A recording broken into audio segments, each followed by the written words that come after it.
His hand slammed against the wall beside my head, trapping me in a way that left no room for escape.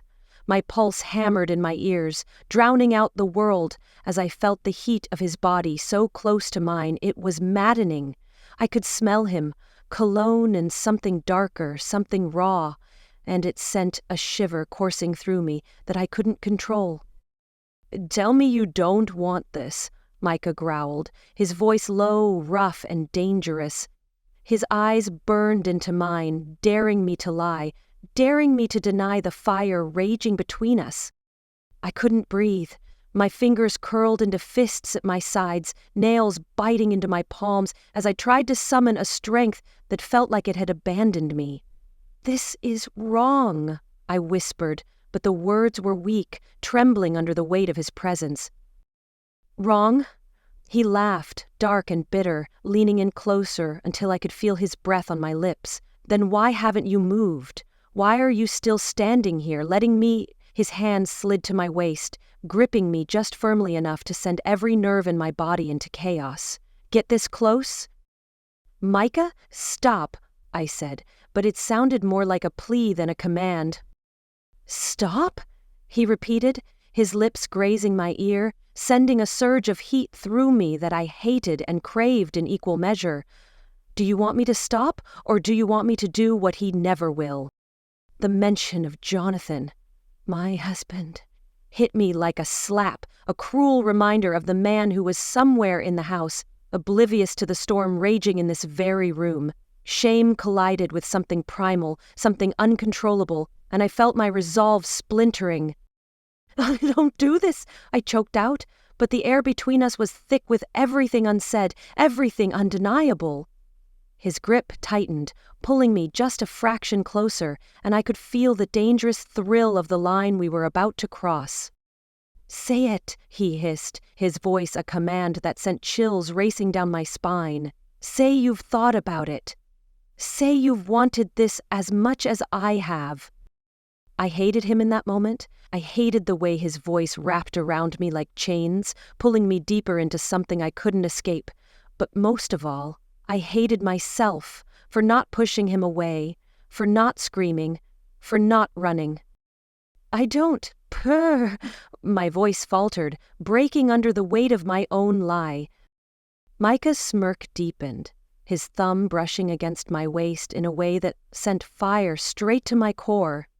"You don't?" he taunted, his eyes narrowing as if daring me to say it again. "Don't lie to me, Mariah. You've wanted this.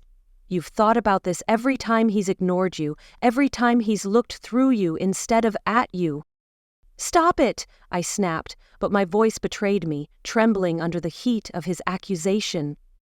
"No," he said, his tone turning sharper, more insistent. "Not this time. I've watched you. I've seen the way you look at me when you think no one's watching. Don't tell me you haven't thought about what it would feel like, what I would feel like." His words were poison, seeping into my veins and numbing the part of me that should have been stronger, the part that should have slapped him, should have stormed out of the room and ended this before it could go any further. But I didn't. I couldn't. Micah's hand slid up my side, his fingers grazing the curve of my ribs, and I gasped. A sharp, involuntary sound that made his smirk grow darker. "There it is," he murmured, his voice dropping to a whisper. "That's the truth, isn't it? You're tired of being his afterthought. You want to be wanted, Mariah, and I want you." "Jonathan?" I started, but the name caught in my throat, choking me with guilt. "Jonathan's not here," Micah interrupted, his voice a growl. "He doesn't see you, he doesn't touch you, but I do." His words were a blade, slicing through the fragile barrier I had built around myself. My breath hitched as he leaned closer, his lips just barely brushing mine. A touch so light, so fleeting, it left me trembling. "Tell me to stop," he said, his voice low and dangerous. "Tell me to walk away, and I will." I opened my mouth, ready to say the words, ready to end this madness before it could destroy everything. But nothing came out. The room spun around me, the air thick and suffocating, as Micah's lips claimed mine with a force that stole the breath from my lungs. My mind screamed at me to push him away, to shove him back and stop the madness before it swallowed me whole, but my body betrayed me. My hands gripped his shoulders, not to push him, but to steady myself against the wave of heat and chaos that crashed over me. His lips were fire, consuming and relentless, and I hated how much I craved it. Micah's hands slid down my sides, his touch firm, claiming, as though he had already won. My breath came in short, desperate bursts as he broke the kiss, his dark eyes locking onto mine. "See?" he whispered, his voice a mix of triumph and need. "You feel it too." "No," I whispered, shaking my head, though my trembling voice did little to convince even myself. "This isn't right. We can't." "Can't?" He cut me off with a laugh, low and mocking. "You think I don't know what goes through your mind when he leaves you alone in that big empty bed? You think I don't see the way you look at me like I'm the answer to everything he's not?" His words burned. A cruel truth I didn't want to admit. Jonathan, my husband, was everything safe and steady, the perfect provider, the man who had built a life of luxury and comfort for me. But he was also distant, absent, in ways that cut deeper than I cared to admit. Micah's hand tilted my chin up, forcing me to meet his gaze. "He doesn't deserve you, Mariah, not the way you deserve to be seen, to be wanted." The words struck a chord deep within me, one I had tried so hard to silence. My defenses crumbled further as his lips found my neck, trailing fire along my skin. My body arched against him, every rational thought dissolving under the weight of his touch. "Micah, stop," I murmured, but it sounded more like a plea for him to keep going. "You don't want me to stop," he growled, his teeth grazing the sensitive spot just below my ear. "Tell me you don't feel this. Tell me you don't want this." I wanted to deny it. I wanted to scream at him, at myself, at the universe for putting me in this impossible situation, but the words wouldn't come. Instead, I clung to him, as though he were the only thing keeping me upright, my breaths shallow and rapid. And then, like a cruel twist of fate, I heard it. Footsteps. Jonathan's voice carried from the hallway, calling my name. My heart seized in my chest, panic surging through me like ice water. Micah didn't move. He didn't flinch. Instead, he leaned in closer, his lips brushing against my ear. "Decide," he whispered. "Right now. Me or him?" The words hung in the air, heavy and suffocating. I felt trapped between two worlds, one safe and predictable, the other dangerous and electric. The choice wasn't just about this moment.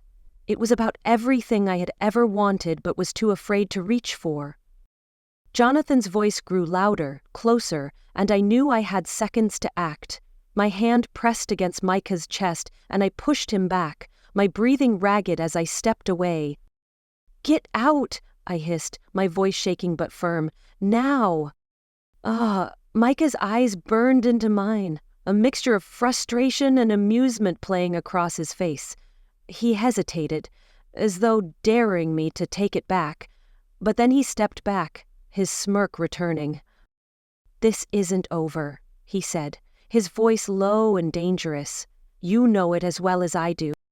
He slipped out of the room just as Jonathan appeared in the doorway, his expression one of casual curiosity. "Mariah, everything okay?" I forced a smile, my heart still racing. "Fine," I said, though the word felt hollow. "Just thinking." Jonathan frowned but didn't press further. He stepped closer, wrapping an arm around my waist. "You've been quiet lately. Is everything all right?" The weight of his concern crushed me, guilt and shame warring with the lingering heat of Micah's touch. "I'm fine," I lied, leaning into him as though I could somehow absorb his steady calm and bury the chaos swirling inside me. But as Jonathan kissed my forehead and pulled me closer, all I could think about was the smoldering look in Micah's eyes and the promises it held. I wasn't fine, not even close. The rest of the evening passed in a haze, my mind caught in a relentless cycle of guilt, shame, and something darker that I couldn't name. Jonathan's arm around me felt heavier than it should, a reminder of the loyalty I was supposed to uphold but had already begun to betray. I couldn't stop replaying the moment in my head. The heat of Micah's breath, the low rumble of his voice, and the undeniable pull that had almost destroyed everything. Jonathan had gone to bed early, as he often did, exhausted from another long day at work. I lingered in the living room, pretending to clean up but really just trying to gather my thoughts. The room was silent now, but it still felt charged with the tension Micah had left behind. I reached for a glass of wine, my hands trembling as I poured, and sank into the couch. The first sip burned its way down my throat, but it didn't ease the storm raging inside me. The weight of what had almost happened pressed down on my chest, and I struggled to breathe. The sharp vibration of my phone on the coffee table jolted me out of my thoughts. I hesitated before picking it up, already knowing who it was. Micah. His name glared at me from the screen, and my thumb hovered over the answer button. I should have ignored it. I should have blocked his number. But instead, I answered. "Micah," I whispered, my voice barely audible. "I told you this wasn't over," he said, his tone calm, but laced with that same dangerous edge that made my pulse quicken.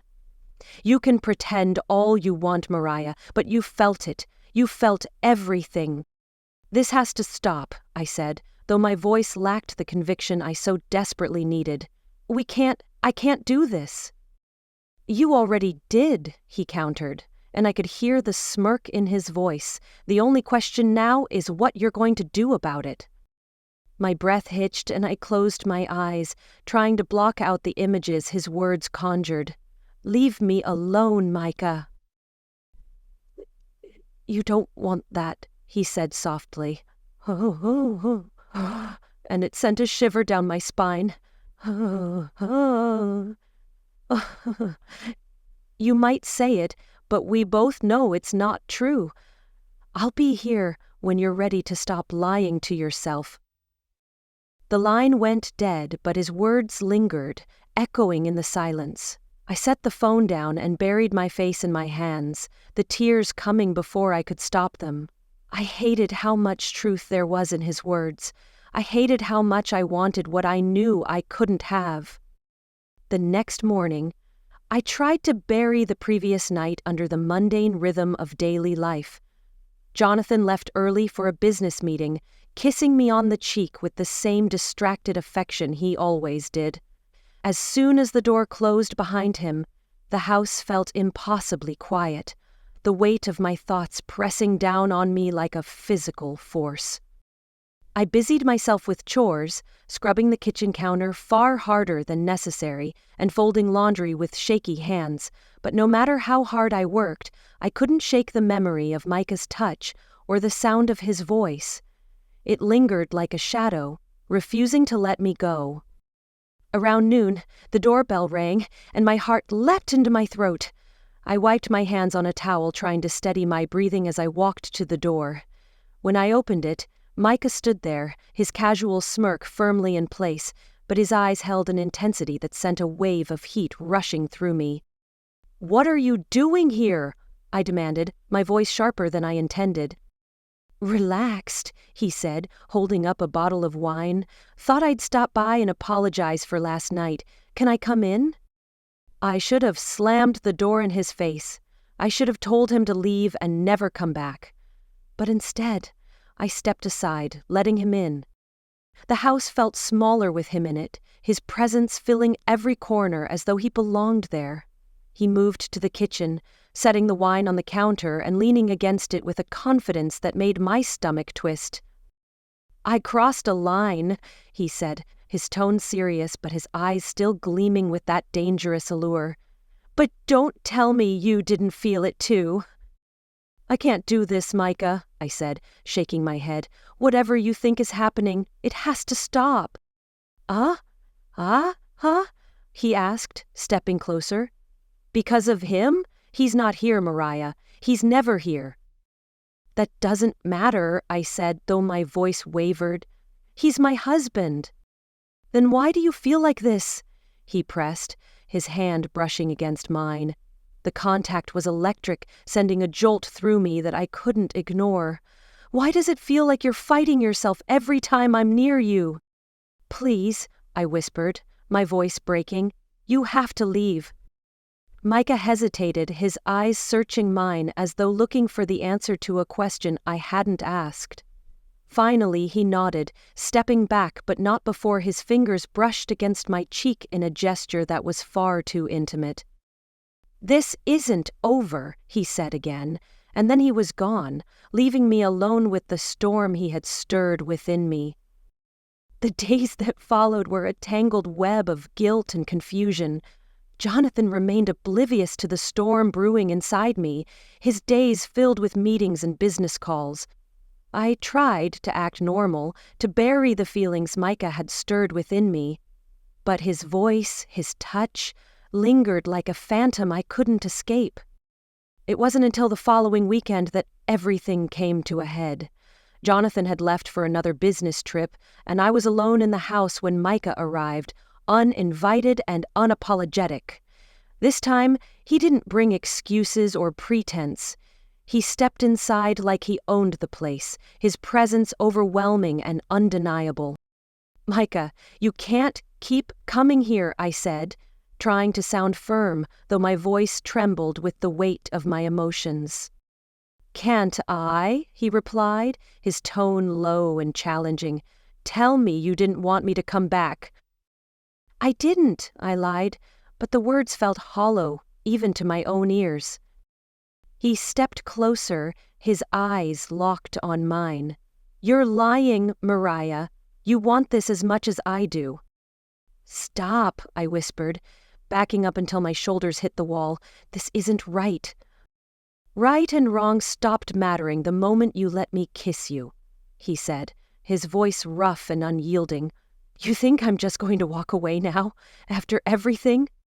His hand came up, brushing against my cheek, and I felt myself leaning into the touch, despite the voice in my head screaming at me to stop.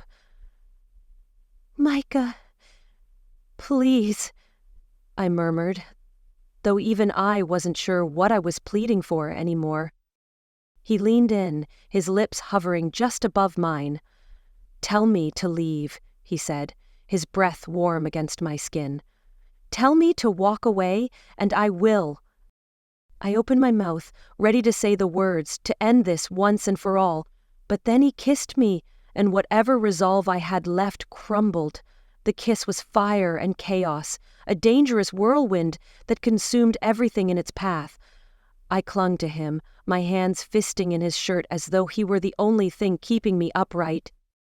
When we finally broke apart, both of us breathless, the reality of what had just happened hit me like a tidal wave. "This is wrong," I said, my voice barely audible. "Maybe," he said, his tone softer now, "but it's real, and you can't ignore it anymore." I pulled away, my heart racing as I turned my back to him. "You need to go, Micah, now." "Mariah." "Go," I said, my voice breaking. "Please." He hesitated for a moment, but then I heard the sound of his footsteps retreating and the door closing behind him. I sank to the floor, my hands trembling as I tried to process what had just happened. The guilt was suffocating, but beneath it was something darker, something I couldn't name. Jonathan returned home the next day, and I threw myself into pretending everything was fine.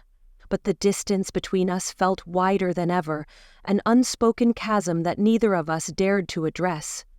I thought I could bury what had happened, that time would erase the memory of Micah and the fire he had ignited within me. But secrets have a way of surfacing, no matter how deeply you try to bury them. One evening, as we sat in the living room, Jonathan's phone buzzed with a notification. He picked it up, his brow furrowing as he read the screen. "What's this?"